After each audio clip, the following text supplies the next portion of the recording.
அஸ்ஸலாமு அலைக்கும் வரஹ்மத்துல்லாஹி வரகாத்துஹு.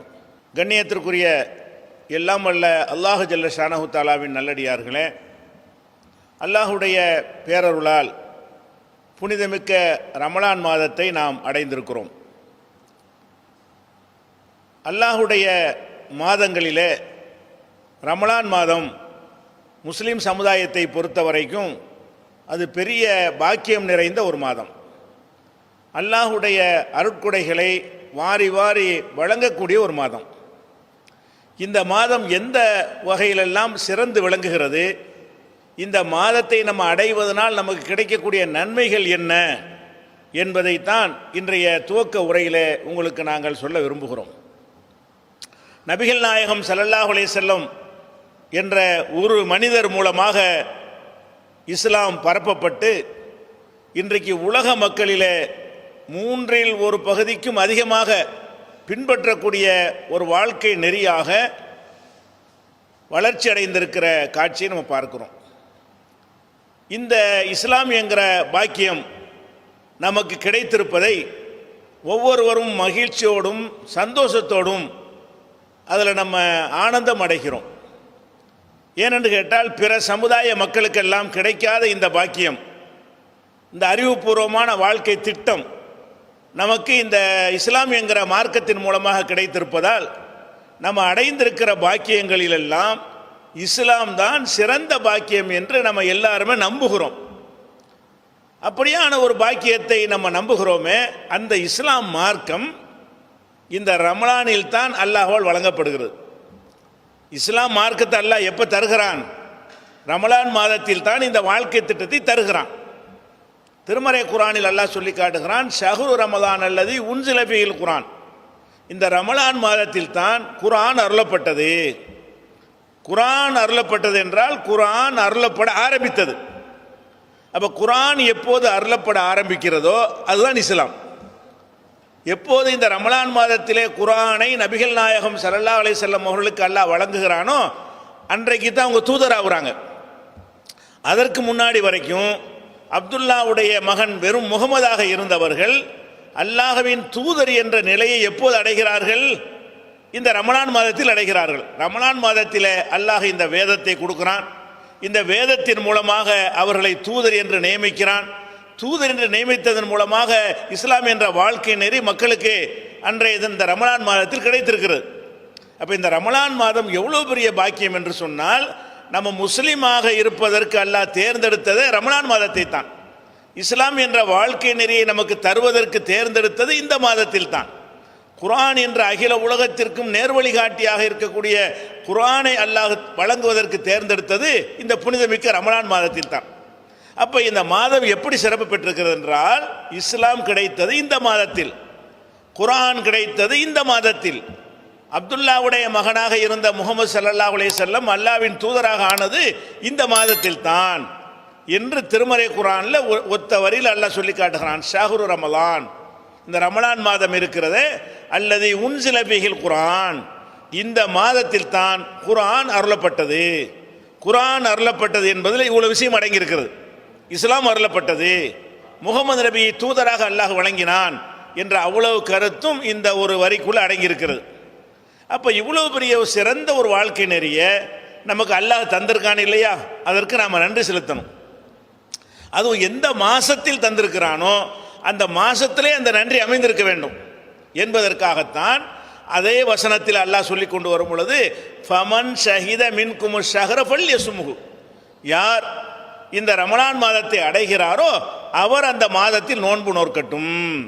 இந்த மாதம் சாதாரண மாதம் இல்லை, உங்களுக்கு குர்ஆன் வழங்கப்பட்ட ஒரு மாதம், அல்லாஹ்வுடைய தூதராக முகமதை நியமித்த ஒரு மாதம், இஸ்லாம் என்ற வாழ்க்கை நெறி உங்களுக்கு கிடைத்த மாதம்.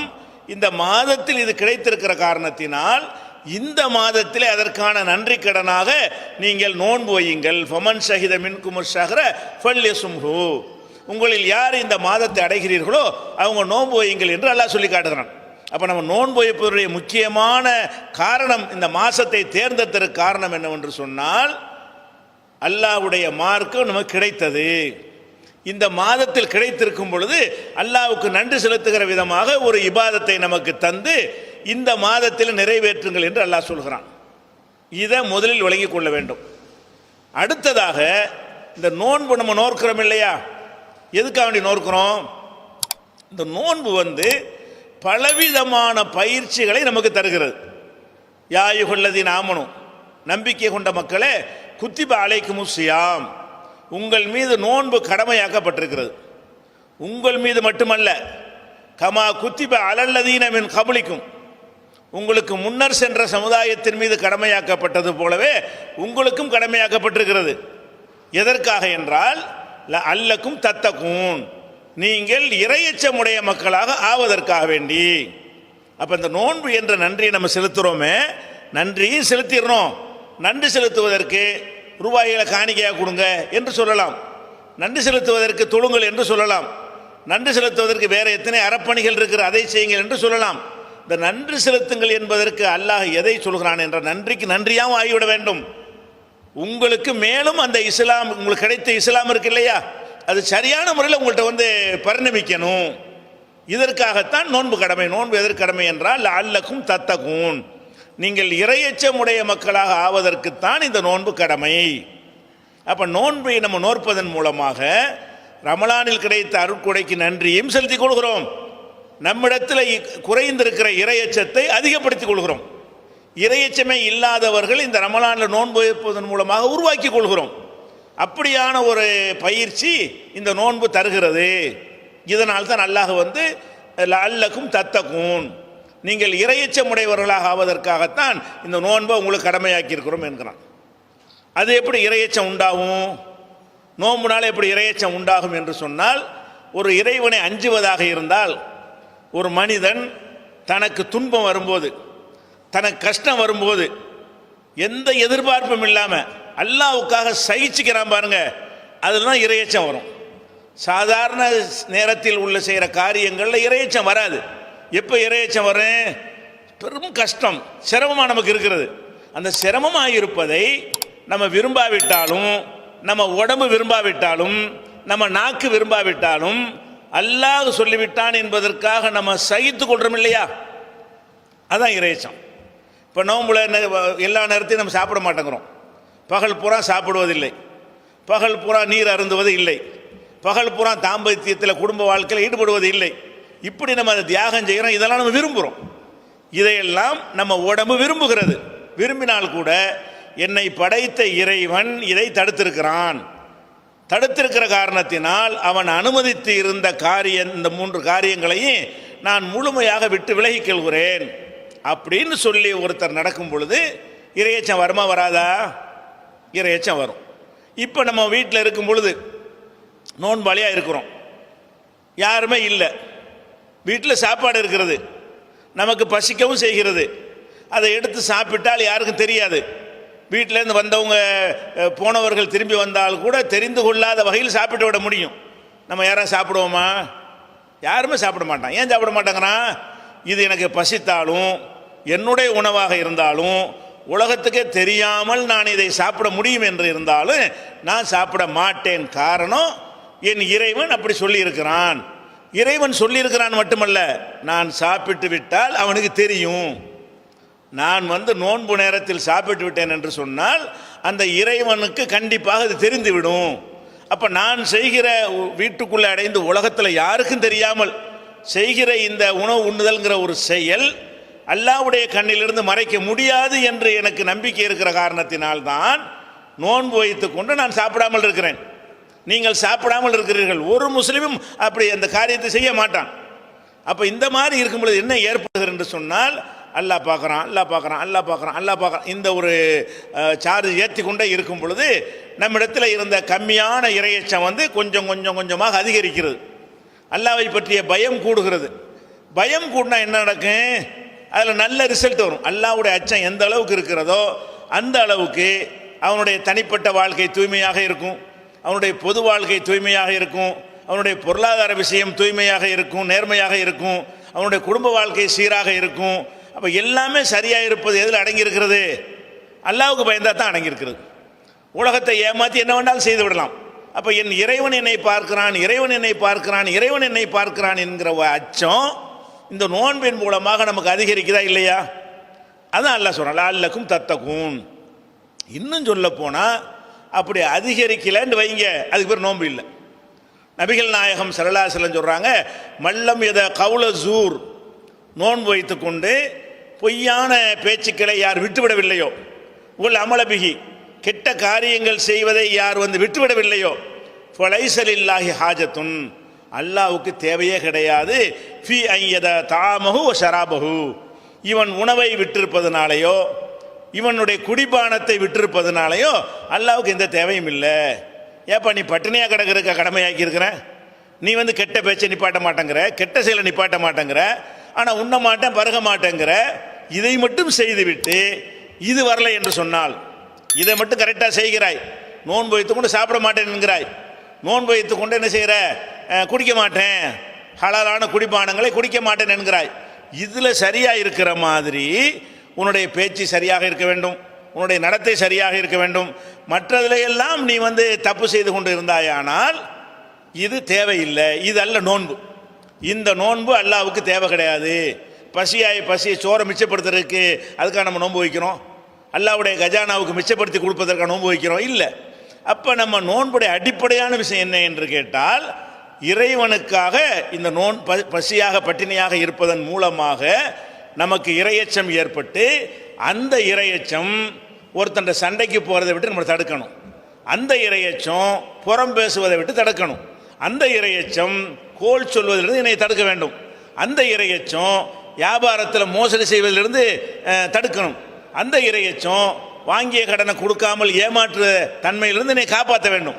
அப்போ அந்த இறையச்சம் என்பது வெறுமனே உண்ணாமல் பருகாமல் இருந்தால் மட்டும் பத்தாது, உண்ணாமல் பருகாமல் இருந்து கொண்டு மனசால் ஒரு பயிற்சி எடுக்கணும். என்ன பயிற்சி? என் இறைவன் பார்த்து கொண்டிருக்கிறான், இறைவன் பார்த்து கொண்டிருக்கிறான், எனக்கு சொந்தமான உணவை சாப்பிடுவதை அல்லாஹ் தடுத்திருக்கும் பொழுது அடுத்தவனுக்கு சொந்தமானதை நான் சாப்பிட்டால் அவன் பார்க்க மாட்டானா, அவனுக்கு தண்டிக்க மாட்டானா, அவன் பார்க்காமல் எனக்கு அதை செய்ய முடியுமா? அப்படிங்கிற ஒரு அச்சம் வருவதற்குத்தான் நோன்பு நோக்கணும். இதை மனசில் என்ன செய்யணும், உருப்போட்டு கொண்டே இருக்க வேண்டும். இந்த நோன்பு நம்ம எதுக்கு வைக்கிறோம்? நம்ம அச்சத்தை அதிகரிச்சுக்கிறணும், இனிமேல் இன்னும் கொஞ்சம் நல்லவன் ஆகணும். நேற்று ஒரு 50% வரைக்கும் நல்லவனாக இருந்தால் இப்போ ஒரு 60% ஆக வேண்டும், அடுத்தடுத்த நோன்புகளில் 70 ஆக வேண்டும். இப்படி என்னுடைய இறையச்சத்தினுடைய அளவை கொஞ்சம் கொஞ்சமாக அதிகரித்துக் கொள்வதற்குத்தான் இந்த நோன்பை அல்லாஹ் கடமையாக்கியிருக்கிறான். அதனால தான் ரசூல் ஸல்லல்லாஹு அலைஹி வஸல்லம் சொல்கிறாங்க, நீங்கள் நோன்பு வைத்திருக்கிறீங்க, ஒருத்தன் வேணுக்குன்னு உங்கள்கிட்ட சண்டைக்கு வர்றான், நீங்கள் ஒன்றுமே செய்யலை, வம்புக்கு வேணும்னு உங்கள்கிட்ட சண்டைக்கு வர்றான் அல்லது உங்களை திட்டுறான். அப்போ ஒருத்தன் சண்டைக்கு வந்தால் திருப்பி சண்டை போட மார்க்கத்தில் அனுமதி இருக்கா இல்லையா? பொதுவாக அனுமதி இருக்கிறது. ஒருத்தன் செஞ்சான்னு சொன்னால் நம்ம பதிலடி கொடுக்கறதுக்கு மார்க்கத்தில் என்ன இருக்குது? அனுமதி இருக்கும். மனேத்ததா அலைக்கும் ஃபாத்தது அலைகி பிமிசிலி மாத்ததா அலைக்கும். உங்கள் விஷயத்தில் ஒருத்தன் வரம்பு மீறுவானையானால் அவன் மீறிய அதே அளவுக்கு நீங்களும் மீறிக்கொள்ளுங்கள். இப்படி பொதுவாக இல்லை அனுமதி கொடுத்துட்றான். இந்த பொதுவாக கொடுத்த இந்த அனுமதியையும் நோன்புல ரசூலுல்லாஹ் விட சொல்கிறாங்க. எப்படி சொல்கிறாங்க? உன்னிடத்தில் ஒருத்தன் சண்டைக்கு வந்தானையானால் அல்லது திட்டினானையானால் நீ பதிலுக்கு சண்டையும் போடலாம், பதிலுக்கு திட்டவும் செய்யலாம், அதே அளவு வரம்பு மீறாமல் அந்த அளவை தாண்டாமல். ஆனாலும் சண்டைக்கு வந்தானையானால் ஃபல்யகுல் இன்னி சாயிமுன், நான் நோம்பாளி என்று சொல்லிவிடு. சண்டைக்கு வந்தால் திருப்பி சண்டை போட நமக்கு உரிமை இருந்தாலும், திட்டினால் திருப்பி திட்டுவதற்கு நமக்கு மார்க்கத்தில் அளவை தாண்டாம அனுமதி இருந்தாலும், நோன்பு நேரத்தில் என்ன சொல்லணுமா? நான் நோம்பாளின்னு சொல்லு. அப்போ இதில் என்ன விளங்குது உங்களுக்கு? அந்த பயிற்சி அதான் ரசூலுல்லாஹ் சொல்லி தர்றாங்க. நோன்பு என்று வந்துவிட்டால் இறையச்சத்தை அதிகரிக்கணும். எனக்கு செய்ய அனுமதி இருக்கு, அனுமதி இருந்தாலும் நான் சண்டைக்கு வரமாட்டேன்ப்பா, நான் நோன்பு வச்சிருக்கேன், உன்கிட்ட பேச தயாராக இல்லை, நான் நோன்பு வச்சிருக்கிறேன், உன்னைய மாதிரி சண்டைக்கு திட்டுறதுக்கு நான் ரெடியாக இல்லை என்று நீங்கள் சொல்லிவிடுங்கள். அப்போ இதில் என்ன விளங்குது? அப்போ நோன்புடைய நோக்கம் பசி திருப்பது அல்ல, தாகித்திருப்பது அல்ல. இந்த பசி தாகத்தையும் அடக்கி கொள்வதன் மூலமாக பெறுகிற பயிற்சி இறையச்சம் இருக்கிறது, அது எல்லாத்திலையும் எதிரொலிக்க வேண்டும். அதனால தான் இப்போ நம்ம நோன்பு வைத்திருக்கிறோம். நோன்புங்கிறது நமக்கு யாவும் இல்லை. முதல் 2-3 நாளில் அந்த நிலைமை எல்லாத்துக்கும் அதிகமான மக்களுக்கு ஏற்படும். அப்போ நோன்பு வச்சுக்கிற நினைவே இல்லாமல் மத்தியானம் வயிறு புடைக்க ஒருத்தன் சாப்பிட்றான். நோன்பு வச்சிருக்கிறான், பகல் நேரத்தில் நம்ம நோம்பாளிங்கிற நினைவே அவனுக்கு இல்லை, பசிக்குது, அவன் பாட்டுக்கு சாப்பிட்றான், வயிறு நிறைய ஃபுல்லாக சாப்பிட்றான் குடிக்கிறான், எல்லாம் முடிஞ்சு ஒரு 10 நிமிஷம் கழித்து ஆஹா நம்ம நோம்பில் வச்சுருந்தோம் சாப்பிட்டோமே அப்படின்னு அவன் நினச்சாண்டு வைங்க. அப்போ இதுக்கு மார்க்கத்துடைய தீர்வு என்ன? ரசூல் ஸல்லல்லாஹு அலைஹி வஸல்லம் சொல்கிறாங்க, அவன் நோம்பாளி அப்படி கண்டினியூ பண்ணுப்பா, உனக்கு அல்லாஹ் தந்திருக்கிறான் அப்படிங்கிறாங்க. அப்போ இவன் பசியோட இருக்கவே இல்லை, இவன் தாகத்தோடு இருக்கவில்லை, மறதியாக சாப்பிட்டாலும் வயிறு நிறைஞ்சு போச்சு, மறதியாக சாப்பிட்டான், தாகம் தீர்ந்து விட்டது. அப்போ தாகமும் தீர்ந்து விட்டது, பசியும் போய்விட்டது, மறதியாக இப்படி செய்து விட்டான் என்று சொன்னால், அப்போ ரசூல் ஸல்லல்லாஹு அலைஹி வஸல்லம் நமக்கு என்ன தீர்வு சொல்கிறாங்கன்னா, அதனால் ஒரு பஞ்சாயத்து இல்லை. மறதியாக சாப்பிட்டு விட்டால் நினைவு வந்த உடனே நீ அதே நிலையை கண்டினியூ பண்ணு, நோம்பாளியாக கண்டினியூ பண்ணு, நீ நோம்பாளி தான். அப்போ எல்லாம் எதை பார்க்குறான்? என்ன இருந்தாலும் வயிற்று நெரிச்சிட்டீங்களடான்னு கேட்குறான். அல்ல, நான் நோம்பு தானே, உன்னை பட்னியாக தான் இருக்க சொன்னேன். அதில் நோம்புங்கிற நோக்கம் இதில் விளங்குது. மறதியாக சாப்பிட்டால் அது என்ன இல்லை, அது குற்றமே இல்லை, நோம்பை பாதிக்கவே செய்யாது, முழு கூலி கிடைச்சிறேன். இன்னும் சொல்கிறாங்க, அவனுக்கு அல்லாஹ் உணவை கொடுத்து விட்டான், நோம்புக்கு நன்மையும் கொடுத்து விட்டு சாப்பாட்டையும் கொடுத்து விட்டான். அது அல்லாஹ் கொடுத்த ரிஸ்க் என்று நபிகள் நாயகம் ஸல்லல்லாஹு அலைஹி வஸல்லம் சொல்கிறாங்க. அப்போ நம்ம இதில் என்ன விளங்குறோம்? பசியாக இருக்காத ஒருத்தன் கூட நோம்பாளியாக முடிகிறது. ஏன்? அவன் அல்லாவுக்காக பசிச்சு இருந்தான்ல, யாவும் இருக்கிற வரைக்கும் பசியாக இருந்தான், ஞாபகம் இல்லை, சாப்பிட்டு விட்டான், நோம்பாளிங்கிற நினைவு இல்லை, குடிச்சிட்டான். அப்போ இந்த வயிறு நிறைய சாப்பிட்டு வயிறு நிறைய தண்ணீரை குடித்தாலும் கூட மறதியாக செய்தால் நோன்புக்கு குந்தகம் இல்லை, அவன் நோன்பாளி தான். அதற்கு பிறகு உள்ள நேரங்களில் சாப்பிடாமல் இருக்கலாம். இது நோன்பா? மத்தியானம் வயிறு புடைக்க சாப்பிட்டு விட்டு அப்புறமேலு நோன்பு திறக்கிற நேரம் வரைக்கும் பட்னியாக இருந்தால் நோன்புன்னு ஆகுமா? எவனு இருக்கலாமா? இவன் இந்த தியாகவும் பண்ணவே இல்லை. ஆனால் அல்லாஹ் என்ன செய்யறாத நோன்புன்னு ஏற்றுக்கிறான். அப்போ இதில் அல்லாஹ் என்னது கவனிக்கிறான்னு விளங்குதா? அல்லாஹ்வுடைய கவனமெல்லாம் எதில் இருக்குன்னு கேட்டால், நீ என்னைய பயப்படுறவன ஆகணும், அதான் மேட்ரு. நீ பட்னியை போட்டு வதைக்கிற நோக்கம் கிடையாது. நீ என்ன செய்யணும்? என்னை அஞ்சக்கூடியவனாக நீ ஆக வேண்டும். அப்போ நோன்புடைய இந்த தத்துவத்திலிருந்தும் நோன்புடைய இந்த சட்டத்திலிருந்தும் நமக்கு என்ன தெரிய வருது என்று சொன்னால், நம்ம அல்லாஹ்வை அஞ்சக்கூடியவங்களாக மாறணும். மனுஷனை நல்வழிப்படுத்துறதுக்கு இது ஒன்று தாங்க, எதுவுமே நல்வழிப்படுத்தாது. உலகத்தை நம்ம ஏமாற்றி விடலாம், அரசாங்கத்தை ஏமாற்றி விடலாம், யாரையும் ஏமாற்றி எந்த தப்பும் செய்து விடலாம். ஆனால் படைத்த இறைவனை ஏமாற்ற முடியும் என்ற நிலை ஒருத்தனுக்கு வந்து விட்டது என்று சொன்னால், அதோடு அவனுடைய மறுமை வாழ்க்கை பாழாயிரும். அப்போ அல்லாஹ் பார்த்துட்டு இருக்காங்கிற என்ன அதிகரித்து விட்டது என்று சொன்னால், அதோடு அவனுடைய எல்லா மறுமையும் சிறப்பாக மாறிவிடும். இந்த நோன்பின் மூலமாகத்தான் நபிகள் நாயகம் ஸல்லல்லாஹு அலைஹி வஸல்லம் அவர்கள் இறைவனை அஞ்சக்கூடிய அப்படி ஒரு சமுதாயத்தை உருவாக்கி காட்டினாங்க. இந்த நோன்பின் மூலமாக பயிற்சி எடுத்த பிறகு சஹாபாக்கள் என்ன மாதிரியான ஒரு மக்களாக மாறி இருந்தார்கள்? அவ்வளவுக்கு வணக்க வழிபாடுகளாக இருந்தாலும் சரி, போட்டி போட்டுக்கொண்டு, அல்லாஹ்வுடைய ரசூலுங்கிறது நேரடி வஹி இருக்குது, அவங்க நிறைய வணக்கங்கள் செய்ய முடியும். இந்த சாதாரண மக்களுக்கு வஹி கிடையாது. இருந்தாலும் கூட ரசூல் ஸல்லல்லாஹு அலைஹி வஸல்லம் எந்த அளவுக்கு போட்டி போடுறாங்க? இரவு தொழுகையாக நின்று அவங்க போட்டி போட்டு வர்றாங்க. கடமையாக போயிருமோன்னு பயந்துக்கிட்டு ரசூலுல்லாஹ் வராமல் இருக்கிற அளவுக்கு அந்த மக்கள் இபாதத்துகளில் ஆர்வம் காட்டுனது காரணம் என்ன? இந்த நோன்பின் மூலம் எடுத்த பயிற்சி தான். அல்லாஹ்வுடைய பாதையில் எதிரிகள் நமக்கு தாக்க வர்றாங்க, யுத்தம் செய்ய வர்றாங்க, வாங்கன்னு சொன்ன உடனே ஆயுதம் இல்லாமல், போதிய உணவு இல்லாமல் அந்த மக்கள் களத்தில் போய் சந்தித்து உயிர் போனாலும் பரவாயில்லைன்னு இறங்குனதுக்கு எது காரணம்? இந்த நோன்பு போன்ற வணக்கங்கள் மூலமாக அல்லாஹ் நமக்கு தந்த பயிற்சி தான்.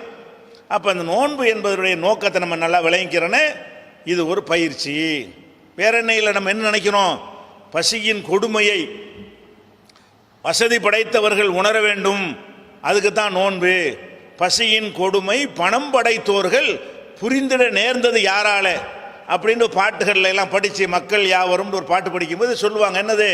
பசியின் கொடுமை பணம் படைத்தோர்கள் புரிந்திட நேர்ந்தது யாரால? இஸ்லாம் தந்த ரமலானில் இனிதே அமைத்த நபியால் என்று ஒரு பாட்டு படிப்பாங்க, இஸ்லாமிய பாட்டு இதுக்கு பேர். அப்போ என்ன சொல்ல வர்றாங்க? பசியின் கொடுமையை விளங்குறதுக்கு இந்த நோன்பு. இப்படி நீங்கள் நினச்சா இறையச்சம் வருமா? பசியின் கொடுமை யாருக்கு விளங்கலை? எல்லாம் வழங்கி தான் இருக்குது. பசியின் கொடுமையை உணர்வதுக்கு தான் நோன்புன்னு சொன்னால், ஏழைக்கு எதுக்கு நோன்பு கடமையாக்கணும்? அவன் தான் தினம் உணர்ந்துக்கிட்டு இருக்கிறானே. ஏழையாக இருக்கிறவன் எப்போ பார்த்தாலும் பட்னியாக தான் இருக்கிறான். அதிகமான நேரங்களில் பசித்த பிறகு தான் அவன் சாப்பிடுகிறான். பசிச்சியும் பல மணி நேரங்களுக்கு பிறகு தான் சாப்பாடு கிடைக்கிறது. அப்போ பசியின் கொடுமையை நல்லா உணர்ந்திருக்கும் பொழுது இந்த நோக்கமாக இருந்திருந்தால் யாரு கடமையாக்கணும்? பணக்காரன் மட்டும் நோன்புன்னு சொல்லியிருக்கணும். ஏன்? அவனுக்கு இந்த பசி பிரச்சனை இல்லை, அதனால் அவன் பசியை உணரணும் அப்படின்னு சொல்லி எல்லாம் கடமையாக்கணும்னு சொல்லலாம். பணக்காரனும் கடமை, ஏழைக்கும் கடமை. ஏழை பணக்காரன்கிற வேறுபாடு இல்லாமல் கடமையாக்கி இருக்கும் பொழுது அது எப்படி பசியின் கொடுமையை உணர்வதற்காக இது கடமைன்னு சொல்ல முடியும்? இப்படியெல்லாம் நம்மளா நினைத்து கொண்டு செய்கிறோம். அதுபோக நம்ம ஒரு ஆரோக்கியத்திற்காக எல்லாம் நோன்பு வைக்க சொல்கிறான், அதாவது நோய் வராமல் ஒரு நல்ல ஒரு வாழ்க்கைக்காக நோன்பு வைக்க சொல்கிறான் அப்படி நினைத்து கொண்டு அதையும் ஒரு தத்துவமாக நம்ம நினைத்து நோன்பு வைக்கக்கூடியவர்களும் இருக்கிறார்கள். ஆனால் நோன்புனால ஆரோக்கியம் இருக்கிறது உண்மை, நோன்புனால நன்மை கிடைக்கிறது உண்மை, மறுமையிலையும் கிடைக்கிறது. துன்யாவிலையும் நோன்புல நன்மை இருக்காண்டா கண்டிப்பாக நன்மை இருக்குது, அது ஒரு விஷயம். ஆனால் நம்ம இன்னைக்கு தான் கண்டுபிடிச்சி இதை சொல்கிறான். இந்த நன்மைக்கு முன்னாடி உள்ள காலத்தில் என்ன விளங்கியிருந்தாங்க அவங்களுக்கு தெரியாது. நோன்பு வைப்பது நன்மைன்னு யாராவது விளங்கி வச்சுருந்தாங்களா? பட்டினியாக கிடக்கிற இப்படி நன்மையாக இருக்கும், பட்டினியாக கிடந்தால் பலவீனம் தானே, பட்டினியாக கிடந்தால் மனிதன் சக்தி தானே குறையும் என்று விளங்கி இருந்த காலத்தில் அந்த மக்கள் அல்லாவுக்காக அல்லாஹ் கடமையாக்கினான் என்பதற்கு நோன்பு வைத்தார்களே தவிர எதுக்கு வைக்கல? இந்த நோன்பு வைத்தால் நமக்கு நன்மை என்பதற்கு வைக்கவில்லை. அதனால் நம்மளும் என்ன செய்யக்கூடாது? நோன்பினால் நன்மை என்று இப்போ கண்டுபிடித்து சொல்கிறான். என்ன கண்டுபிடித்து சொல்கிறான்? இப்போ நோன்புடைய அதையும் தெரிந்து வைத்துக் கொள்ளலாம். இதுக்காக நம்ம நோன்பு வைக்கலை, ஆனால் அல்லாஹ்வுடைய அந்த வணக்கத்துக்குள்ள சில உலக நன்மைகளும் இருக்கத்தான் செய்யும். இப்போ தொழுகிறோம், தொழுகை எதுக்கு செய்கிறோம்? யோகாசனம் மாதிரி நினைத்தா செய்கிறோம். குனிந்து நிமிந்தால் உடம்பு நல்லா ஆரோக்கியமாக இருக்கும், அதுக்காக தொழுகிறோம்? இல்லை, அல்லாஹ் கடமையாக்கிட்டான், அவனுக்கு அடிமைத்தனத்தை காட்டுவதற்கு தொழுகிறோம். ஆனாலும் அதில் இந்த நன்மை கிடைக்கும் நமக்கு. நம்ம இதுக்காக தொழலை, இந்த யோகாவுக்காக தொழவில்லை, அந்த நோக்கத்துக்காக தொழவில்லை. நம்ம எதுக்கு தொழுகிறோம்? அல்லாஹ் கடமையாக்கி விட்டான் என்பதற்கு தொழுதாலும் அந்த தொழுகையின் மூலமாக உலகத்தில் உடல் இயக்கங்களில் நமக்கு நன்மை கிடைக்குதான்னா கண்டிப்பாக கிடைக்கிறது. அந்த மாதிரி நோன்பை நம்ம வைப்பது எதுக்கு வைக்கணும்? அதாவது ஆரோக்கியத்திற்காக வைக்கணும்னு நினைச்சிடக்கூடாது. ஆரோக்கியத்துக்கு வைக்கிறதா இருந்தால் அல்லாவே என்ன செய்யறான்? நோயாளிகளுக்கு நோன்பை இல்லைங்கிறான், பிறகு வச்சு கேட்குறான். குமன்கான மின்கும் மறியலன் அவ்வளா சஃபரின் ஃபைதத்து மின் ஐயா மின் உகர். உங்களில் யாராவது நோயாளிகளாக இருந்தால் அல்லது பயணத்தில் இருந்தால் வேறு நாட்களில் வச்சுக்கிறங்க. நோயாளிக்கு நோன்பு வைக்காத அப்போ வைக்க தேவையில்லைங்கிறான். அப்போ நோயாளியுடைய நோய் நிவாரணத்துக்காக கடமையாக்கி இருக்கு? இல்லை, நோயாளி வைக்கவே தேவையில்லை, பிறகு வைக்கணும். நோய் தீர்ந்த பிறகு. நோய் தீரவே இல்லைன்னா வைக்கவே தேவையில்லை. தீராத நோய் இருக்குல்ல, அவன் காலமெல்லாம் வைக்க தேவையே இல்லை. அப்படி இருக்கும் பொழுது அப்போ நோன்புடைய விஷயம் என்னன்னு கேட்டால் இந்த நோயை தடுப்பதற்கு அதுக்காக கிடையாது, தக்குவாவுக்கு தான். ரமலானில் அல்லாஹ் இஸ்லாம் மார்க்கத்தை வழங்கினதுக்கு நன்றி, அந்த வணக்கத்தின் மூலமாக நான் இறையச்சத்தை அதிகப்படுத்திக் கொள்வது, இதுதான் நோக்கம். அதே நேரத்தில் இப்போ கண்டுபிடிச்சி சொல்கிறாங்க. இப்போ என்ன செய்கிறாங்க விஞ்ஞானிகள்லாம்? கண்டுபிடிச்சி சொல்கிறாங்க, உலகத்தில் எத்தனை விதமான விரதங்கள் இருக்குது. சில சமுதாயத்தில் சில மணி நேரங்கள் விரதம் இருப்பாங்க, ஒரு 4 மணி நேரம் 5 மணி நேரம் விரதம் இருப்பாங்க. அந்த நேரத்தில் என்ன செய்ய மாட்டாங்க? எதுவும் சாப்பிட மாட்டாங்க. சில சமுதாயத்தில் அவங்க விரதம் இருப்பாங்க. விரதத்துக்கு அர்த்தம் என்னன்னு கேட்டால் சில உணவுகளை சாப்பிட மாட்டாங்க, சில உணவுகளை சாப்பிடுவாங்க. பழங்கள் சாப்பிடுவாங்க, ஜூஸ் சாப்பிடுவாங்க, தயிர் மோர் சாப்பிட்டுக்குருவாங்க, மாமிசம் சாப்பிட மாட்டாங்க. இப்படி அதாவது மாமிசத்தை தவிர்த்து கொண்டு இந்த மாதிரியான வகையான விரதங்களும் இருக்கிறது. சில சமூகங்களில் ஒரு 2 நாள் 3 நாள் 4 நாளைக்கு அவர் தவம் இருக்கிறாரு என்று சொல்லி அப்படியான விரதங்களும் இருக்கிறது.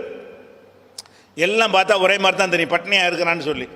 ஆனால் இஸ்லாம் சொல்லக்கூடிய அந்த நோன்பில் மாத்திரம்தான் ஆரோக்கியத்திற்கும் உடலுக்கும் பெரிய நன்மை தரக்கூடிய தத்துவங்கள் அடங்கியிருக்கிறது. அது எப்படி அடங்கியிருக்கிறது என்று சொன்னால், நம்ம சாப்பிடுகிறோம். இப்போ அமெரிக்காவுடைய பல்கலைக்கழகத்தில் ஆய்வு செஞ்சு வெளியிட்டிருக்கிற அறிக்கை என்னன்னு கேட்டால், நம்ம நோன்பு சாப்பிட்றோம், பொதுவாக சாப்பிட்டோம்னு சொன்னால் அந்த உணவு உடலுக்குள்ளே போனவுடனே அது குளுக்கோஸாக மாற்றி நம்ம உடம்பு இயங்குவதற்குரிய சக்தி அது தருகிறது. சாப்பிட்டோன்னு வைங்களேன், இந்த சோறே நம்ம உடம்புக்கு வராது, அதனுடைய கழிவையெல்லாம் எல்லாம் வெளியேற்றி விட்டு அந்த உணவிலிருந்து கிடைக்கக்கூடிய குளுக்கோஸை ரத்தம் எடுத்துக்கிட்டு உடம்புடைய எல்லா பகுதியும் கொண்டு போகும். நான் கையாட்டுறேன்னு சொன்னால் அதுக்கு சக்தி வேணும், நான் பேசுகிறேன்னா அதுக்கு சக்தி வேணும், நான் பார்க்குறேன்னா அதுக்கு ஒரு சக்தி வேணும், நான் சிந்திக்கிறேன்னா அதுக்கு ஒரு சக்தி வேணும். அதுக்குரிய உணவு என்ன? நம்ம சாப்பிட்ற உணவு குடலுக்கு போய் அதிலிருந்து அந்த குளுக்கோஸை பிரித்து எடுத்து அந்த குளுக்கோஸை ரத்தம் எடுத்துக்கொண்டு உடம்புடைய எல்லா பகுதிக்கும் சப்ளை பண்ணிக்கிட்டே இருக்குது. அந்த சப்ளை பண்ணிக்கிட்டு இருக்கும்போது அந்த சக்தி எனக்கு கிடைக்கிறது, அந்த சக்தியின் மூலமாக நான் இயங்குகிறேன். அப்படியே அந்த குளுக்கோஸு குறைஞ்சிக்கிட்டே வந்துடும். இப்படி நம்ம சாப்பிட்டோம் என்று சொன்னால் 8 மணி நேரத்திற்கு அது தாக்கு பிடிக்கும். நம்ம சாப்பிட்டோம் என்று சொன்னால் ஒரு தடவை சாப்பிட்ற உணவின் மூலம் நடுத்தரமான அளவு நிதான வயிறு முட்டை சாப்பிடுவதை கம்மியாக சாப்பிட்றதில்ல, நிதானமாக அளவு சாப்பிட்டோம் என்று சொன்னால் ஒரு 8 மணி நேரத்திற்கு அந்த சாப்பாடு உள்ள இருக்கும்ல, அதுலேருந்து குளுக்கோஸ் உற்பத்தி ஆகிக்கொண்டே இருக்குது. அப்புறம் சக்கையாகி போயிடும் அந்த உணவு. அந்த 8 மணி நேரத்திற்கு நம்ம உடம்புக்கு தேவையான சக்திகள் எல்லாம் கிடைக்குதுன்னு சொல்கிறான். சரி, 8 மணி நேரம் ஆயிடுச்சு, மறுபடியும் சாப்பிட்டோன்னு வைங்களேன், மறுபடியும் இந்த சாப்பாட்டிலேருந்து குளுக்கோஸ் கிடைச்சிக்கிட்டே இருக்கும். அதே நேரத்தில் 8 மணி நேரத்துக்கு அப்புறம் நீங்கள் சாப்பாடு கொடுக்கலன்னு வைங்க, அப்புறம் என்ன செய்யும்னா உடம்பு இயங்குறதுக்கு வேணுமா இல்லையா? அப்போ என்ன செய்யும் என்று கேட்டால், நம்ம அதிகப்படியான உணவுகள் சாப்பிட்டு அதிகப்படியான சத்துக்களை சேர்த்ததன் மூலமாக உடம்புல கொழுப்புகள் தேங்கி இருக்கும் எல்லா பகுதிகளையும். அந்த கொழுப்புகளை எரிபொருளாக மாற்றி அதை சக்தியாக ஆக்கி உடம்பு செயல்படும். அதை சாப்பிட்டு முதல் 8 மணி நேரத்திற்கு குளுக்கோஸு அந்த உணவிலிருந்து அப்போ கிடைக்கக்கூடிய குளுக்கோஸில் உடம்பு இயங்கும். 8 மணி நேரம் 10 மணி நேரம் சாப்பிடலன்னு சொன்னால் அந்த 2 மணி நேரம் உடம்பு செயல்பட முடியாது, அதுக்கு சக்தி வேணுமே. 8 மணி நேரத்துக்கு தான் அந்த உணவு தாக்கு பிடிக்கும். எக்ஸ்ட்ரா 2 மணி நேரத்துக்கு அவன் எப்படி இயங்குறான் என்று கேட்டால், எல்லார் உடம்புலையும் நமக்கு கொழுப்பு, கூடுதல் கொழுப்பு இருக்கிறது. தேவைக்கு அதிகமான வகைகள் உடம்பில் சேர்த்து வைக்கப்பட்டிருக்கிறது. அந்த கொழுப்பை என்ன செய்யும், எனர்ஜியாக மாற்றி அதை உடம்பு செயல்பட ஆரம்பிக்கும், இயங்க ஆரம்பிக்கும். இது 8 மணி நேரத்துக்கு அப்புறம். அதுக்கப்புறம் ஒரு நாளைக்கு நீங்கள் சாப்பிடாமல் இருந்தீங்கன்னா இருக்கிற கொழுப்பெல்லாம் காலியாக போய் அப்புறம் உடம்புல புரோட்டீன், அந்த புரோட்டீன்கிறதையும் சேர்த்து எரிக்க ஆரம்பிச்சிடும். புரோட்டீனை எரிக்க ஆரம்பித்தா என்ன ஏற்படும், கொழுப்பை கரைக்க ஆரம்பிச்சின்னு சொன்னால் உடம்புக்கு ஆரோக்கியம். எல்லா நோய்க்கும் என்ன காரணம் சொல்கிறான், எல்லா நோய்களுக்கும் நவீனமாக வந்திருக்கிற எல்லா நோய்களுக்கும் என்ன காரணம், அதை ப்ரெஷரு, கொலஸ்ட்ராலு, சுகரு, இதுக்கெல்லாம் என்ன சொல்கிறான்னு கேட்டால் உடம்புல தேங்கி இருக்கிற அதிகப்படியான அந்த கொழுப்புகள் தான் காரணம்ங்கிறான்.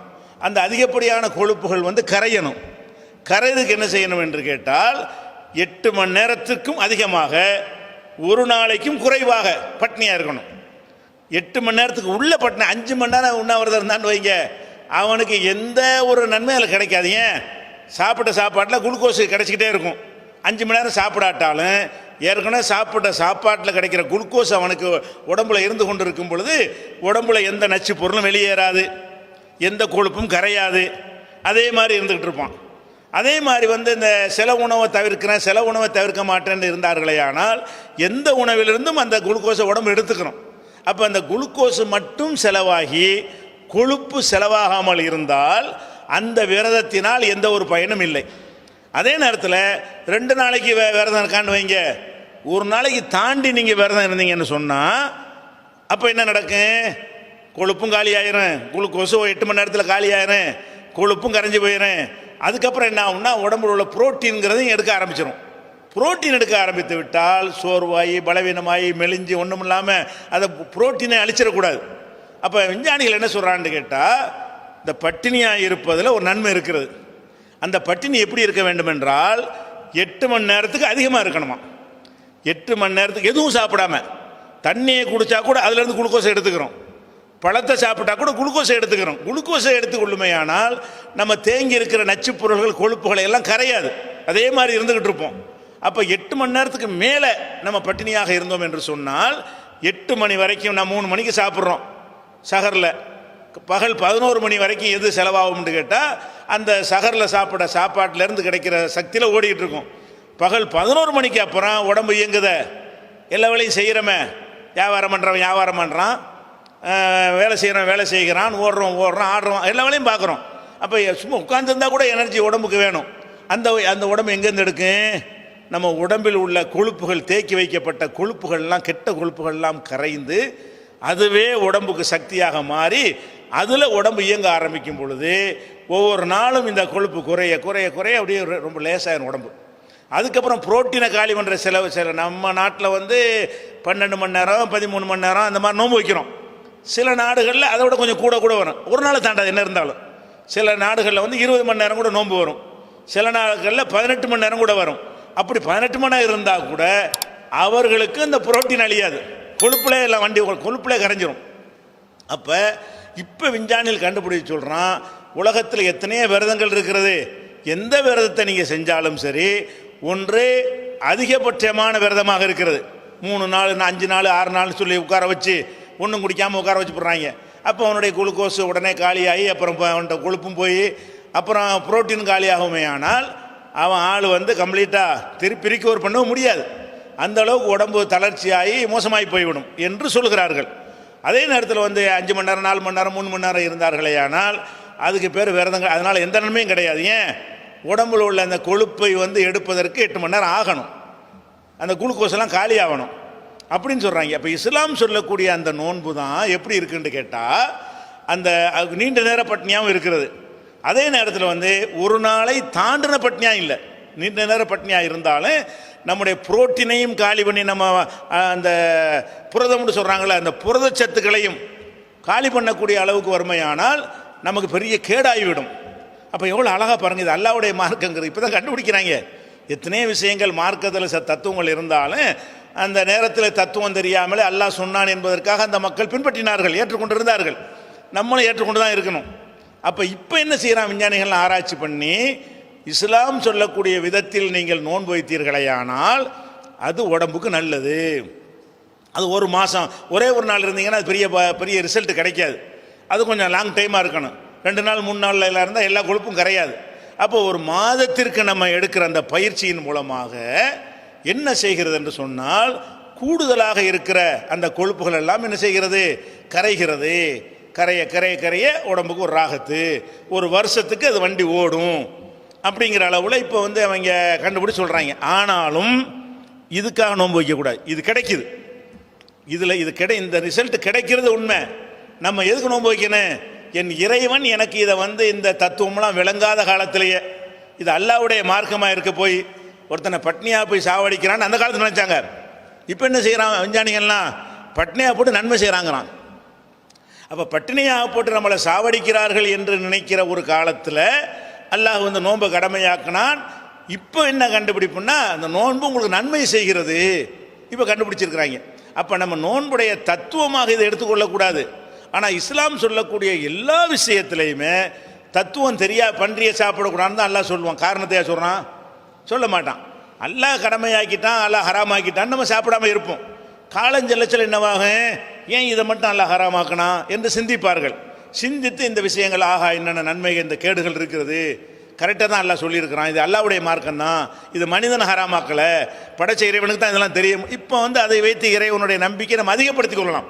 அதே மாதிரி இந்த நோன்பு வைத்து என்ன செய்ய வேண்டும் என்று கேட்டால் நாங்கள் இறை அச்சத்திற்கு தான் நோன்பு வைக்கிறோம், அச்சத்தை அதிகப்படுத்தத்தான் நோன்பு வைக்கிறோம். ஆரோக்கியத்திற்காக நோன்பு வைக்கவில்லை, மருத்துவ நோக்கத்திற்கு நாங்கள் நோன்பு வைக்கவில்லை, பசியின் கொடுமையை விளங்குவதற்கு நாங்கள் நோன்பு வைக்கவில்லை. எங்கள் இந்த பசியாக இருப்பதன் மூலமாக எங்களுடைய இறைவனை நாங்கள் அஞ்சுகிறோம், அச்சத்தை அதிகப்படுத்த நோன்பு வைக்கிறோம் என்று எடுத்துக்கொள்ளணும். அதோட என்ன நினைக்கணும்னு கேட்டால் இவ்வளோ அழகான ஒரு விஷயத்தில் இவ்வளோ நன்மை அல்லாஹ் தந்திருக்கிறானே, இது அல்லாஹ்வுடைய அல்லாஹ் தான் இதை கடமையாக்கினான். படைத்த இறைவன் கடமையாக்கின காரணத்தினால தான் படைப்பினங்களுடைய நிலைமையை உணர்ந்து இவனுக்கு இன்னென்ன விஷயத்தை கொடுக்க நல்லது, இவ்வளவு தான் கொடுக்கணும், பட்னியா போறன்னு ஒரடியாக போட்டக்கூடாது என்றெல்லாம் ஒரு கவனித்து ஒருத்தன் சொல்வதாக இருந்தால் அது அல்லாஹ்வுடைய மார்க்கம் என்பதற்கு இது ஆதாரம் எடுத்துக்கொள்ளணும். எதை? இப்போ நவீன கண்டுபிடிப்பில் வந்து நோன்பினால் உங்களுக்கு கிடைக்கிற நன்மைகள்னு அவர்கள் சொல்வார்களே, ஆனால் நீங்கள் அதை எப்படி எடுத்துக்கொள்ளணும்? அல்ஹம்துலில்லாஹ் அல்லாஹ் ஒரு நன்மையை தந்திருக்கிறான், அல்லாஹ் நல்ல ஒரு விஷயத்தை தந்து இது அல்லாஹ்வுடைய மார்க்கம்னு காட்டுறான். இதை கண்டுபிடிக்க இத்தனை வருஷம் தேவைப்பட்டிருக்கு உலகத்துக்கு. இது வரைக்கும் என்ன, நம்ம இத்தனை நிகழ்ச்சிகளில் இஸ்லாம் இணையமாக இருக்கும் என்கிற நிகழ்ச்சியெல்லாம் நடத்துவோம். அதிலெல்லாம் கேள்வி எப்படி கேட்பாங்க? பட்டினி போட்டு வதைப்பது ஒரு வணக்கமானு கேட்பாங்க. பொதுவாக மனித பார்வை என்ன இருக்கேன், பட்டினி போட்டு வதைக்கிறது ஒரு பெரிய ஒரு வணக்கமா, ஏன் இப்படி மக்களை போட்டு சாவடிக்கிறீங்க, அவங்களுக்கு கஷ்டம் தானே அப்படிங்கிற மாதிரி அவர்கள் சொல்வார்கள். அப்போ நம்ம என்ன செய்வோம், அதுக்கு இறை அச்சத்தை காரணமாக சொல்லுவோமே தவிர இந்த விஞ்ஞான கண்டுபிடிப்பு இல்லாத நேரத்தில் இதை சொல்ல முடியாது. வதைச்சாலும் அதில் இறை அச்சம் ஏற்படுது, இறை அச்சத்துங்கிற நன்மை கிடைக்கிறதுனால நாங்கள் நோன்பு வைக்கிறோம்னு அதுக்கு ஒரு பதிலை சொல்லிக்கிறோம். அதனால் பெரிய பாரதூரமான அளவுக்கு எங்களை பட்னியாக இறைவன் போடலைன்னு சொல்லிக்கிறோம். இப்போ என்ன, முஸ்லீம் அல்லாத மக்கள் இதனுடைய தத்துவங்களை உணர்ந்து அவங்க சொல்ல ஆரம்பிக்கிறாங்க. இப்போ எப்படி நோன்பினால் பல நன்மைகள் மனுஷனுக்கு கிடைக்கிறது, இது தனியாக ஓரங்கட்டி வச்சிருங்க, கிடைக்கிறது உண்மை, அது அல்லாஹ்வுடைய மார்க்கம் என்றதற்கு ஒரு ஆதாரமாக நீங்கள் வைத்துக்கொள்ள வேண்டும். அதே நேரத்தில் நாம் நோன்பு வைப்பது நோக்கம் என்னவாக இருக்க வேண்டும் என்றால் அல்லக்கும் தத்தக்கும், இறையச்சம் உடையவர்களாக மாற வேண்டும். அச்சத்தை அதிகரிச்சுக்கிட்டே போகணும். ஒவ்வொரு நாளும் என்ன செய்யணும், அல்லாஹ்வுடைய பயம் கூடிக்கொண்டே போக வேண்டும். அப்போ நோன்பு கடமையாக்கப்பட்ட இந்த ஒரு விஷயத்தை நம்ம என்ன செய்யணும், தெளிவான முறையில் விளங்கி கொள்ள வேண்டும். நோன்பு கடமையாக்கப்பட்டது எதுக்கு இல்லை, உலக நோக்கங்கள்லாம் காரணம் கிடையாது. இது அடிப்படையான ஒரு விஷயம். அதுபோக இந்த நோன்புல இன்னொரு விஷயத்தை நீங்கள் பார்க்கணும். இது இறையச்சம் தான் இது அடிப்படைங்கிறதுக்கு காரணம் என்னென்னு கேட்டால், இப்போ நோன்பு வைக்கிறதுக்குன்னு ஒரு நேரம் இருக்குது, நோன்பு முடிக்கிறதுக்கு ஒரு நேரம் இருக்குது. நோன்பு எப்போ நம்ம ஆரம்பிக்கணும், சுபுகுலேருந்து நோன்பு ஆரம்பிக்கணும். நோன்பு ஆரம்பிக்கிற நேரம் எது, சுபுகுலேருந்து ஆரம்பிக்கணும். எது வரைக்கும் நோன்பு வைக்கணும், சூரியன் மறைகிற வரைக்கும் நோன்பு வைக்கணும். இதுதான் கணக்கு. இப்போ சூரியன் 6:25க்கு மறையுதுன்னு வைங்க, ரமலானில் முன்ன பின்ன ஒரு ஊருக்கு 2-3 நிமிஷம் வித்தியாசம் வரும். 6:25க்கு சூரியன் மறையும் பொழுது ஒரு மனிதன் 6:45 வரைக்கும் பட்னியாக இருந்து நோன்பு வைக்கிறான்னு வைங்க, நோன்பு திறக்கிறான்னு வைங்க, கூடுதலாக தானே இருந்திருக்கிறான். கூடுதலாக இருந்தான்னு அவனுக்கு கூட தானே கூலி கொடுக்கணும். அவனுக்கு 6:25 வரைக்கும் தான் நோன்பு வைக்கணும். சூரியன் மறைஞ்சிருச்சு, அவன் 6:35 வரைக்கும் வைக்கிறான். 35 வரைக்கும் பட்னியாக இருந்து நான் இன்னும் 10 நிமிஷம் கழித்து நோன்பு திறப்பேன் அப்படின்னு இருந்தால் நம்ம பார்வையில் என்ன தெரிகிறது, இது நல்ல காரியம், நல்ல தியாகம் பண்ணுறான் இவன், நம்மளை விட 10 நிமிஷம் கூடுதலாக தியாகம் பண்ணிட்டான் அப்படின்னு நினைக்குவோம். ஆனால் நம்மளை பட்னியாக போடுவதோ நீங்கள் கூட நேரம் பட்னி இருப்பதெல்லாம் நோக்கம் கிடையாது. நான் சொன்னது கேட்டியா, அதாங்க நோக்கம். ரசூல் ஸல்லல்லாஹு அலைஹி வஸல்லம் சொல்கிறாங்க, லா யஸாலுன் நாசு பி ஹைரின் மா அஜ்ஜலுல் ஃபித்ர. நோன்பு துறப்பதற்கு அவசரப்படும் வரை தான் நீங்கள் நல்ல காரியம் செய்கிறீர்கள். நோன்பு துறக்க அவசரப்படணுமா? எப்படி? 6:25க்கு சூரியன் மறைஞ்சால் எப்போ மறையும்னு வெயிட் பண்ணிக்கிட்டே இருக்கணும். 24 ஆனவனை வாட்சை பார்த்துட்டு நான்லாம் தப்பே கிடையாது. ஏன், யாரெல்லாம் நான் பலவீனன், நான் பசி தாங்க முடியாது, நீ சொன்னதுக்கு தான் நான் பசியாக இருந்தேன், உன்ட்டையும் 25 முடிஞ்சு போச்சு, இனிமேல் நான் எதுக்கு பசியாக இருக்கணும் அப்படின்னு போய் சாப்பிடும் பொழுது தான் அல்லாஹ்வுடைய கவனத்தில் எப்படி வரும், மலக்குகள் கவனத்தில் என்ன வரும், இந்த அடியானை பாருங்க, இவ்வளோ பசியை வச்சுக்கிட்டு இவ்வளோ தாகத்தை வச்சுக்கிட்டு அவன் திங்கிறத பார்த்துட்டு என்ன செய்வாங்க, மலக்குகள்லாம் நினைப்பாங்க, எப்படி இவ்வளோ பசியையும் தாகத்தையும் வைத்துக்கொண்டு அல்லாஹ் சொன்னாங்கிறதுக்காக எவ்வளோ கட்டுப்படுத்தியிருக்கான்னு பாருங்க, கட்டை அவிழ்த்து விட்டோன்னு எப்படி சாப்பிட்றான்னு பாருங்க என்று அங்கே தான் இறைவனுக்கு அடிபணிதல் இருக்கிறது. அதில் தான் இறையச்சம் இருக்கிறது. நம்ம சமூகங்கள் என்ன செய்கிறாங்கன்னா, நோன்பு திறக்கிற டைம் சூரியன்லாம் மறைஞ்ச பிறகு நோன்பு டைன்னு போடுவாங்க. 25க்கு மறைஞ்சா 35க்கு நோன்பு திறக்கிறன்னு போடுவாங்க. 10 நிமிஷம் கழிச்சு, 8 நிமிஷம் கழிச்சு, 7 நிமிஷம் கழிச்சு பேணுதல்னு சொல்கிறாங்க. எதுக்கு பேணுதல்?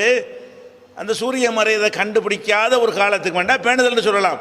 இப்போ துல்லியமாக ரெக்கார்ட் பண்ணி எத்தனை செகண்ட் வரைக்கும் சூரியன் மறையதை கண்டுபிடிக்க முடிகிறது. இப்படியான ஒரு காலத்தில் நம்ம என்ன செய்யணும்னு கேட்டால், நோன்பு அல்லாஹ் எனக்கு போட்ட டைம் என்ன, நான் எதுக்கு பட்னியாக கிடக்கணும், அல்லாஹ் ஹலாலாக்கணும் உணவு நான் சாப்பிடுவேன், இது எதுக்கு நான் வேறு நோக்கத்திற்காக நான் பட்னியாக கிடக்கணும், என் இறைவன் சொன்னது எப்போ தான், சூரியன் மறைகிறது தான். சூரியன் மறைஞ்ச உடனே சாப்பிடும் எதுக்கு சொல்லப்படுது? லேட் பண்ணால் நீ நல்லது செய்யலைங்கிறாங்க ரசூல் ஸல்லல்லாஹு அலைஹி வஸல்லம். லேட் பண்ணால் ஹைரு இல்லை. லா யஸாலுன் நாசு பி ஹைரின் மா அஜ்ஜலுல் ஃபித்ர. நோன்பு திறப்பதற்கு அவசரம்னா அசருக்கு போய் திறந்துடக்கூடாது. நோன்பு திறக்க அவசரப்பட சொல்லியாச்சு மார்க்கத்தில், அசரோடு திறந்துடுவோம் அப்படி இல்லை. உங்களுக்கு எவ்வளவுக்கு வரைக்கும் நோன்பு வைக்கணும்னு அல்லாஹ் கட்டளை இட்டானோ அது வந்தவுடன் அவசரப்படணும். சூரியன் மறைஞ்சவுடன் என்ன செய்யணும், அவசரமாக போய் சாப்பிட வேண்டும். மெதுவாக சில வீடுகள்லாம் பார்க்குறோம், எல்லாம் ஆம்பளைகளுக்கெல்லாம் சாப்பாடெல்லாம் கொடுத்துவிட்டு அவர்லாம் நோன்பு திறந்த பிறகு 25 நிமிஷம் கழித்து பொம்பளை நோன்பு திறப்பாங்க. இதெல்லாம் இப்படிலாம் செய்யக்கூடாது. நோன்பு விஷயத்தில் எப்படி இருக்க வேண்டும் என்று கேட்டால், எப்போ அந்த டைம் முடியுதோ உடனே சாப்பிடணும். இது எதை காட்டுது? பட்னியாக இருக்கிற நோக்கம் இல்லைன்னு காட்டுதா? கூடுதல் ரொம்ப நேரம் பட்னி இருந்தால் அவர் அதிக நன்மைன்னு காட்டலையா? அப்போ என்ன அடிப்படை விஷயம்?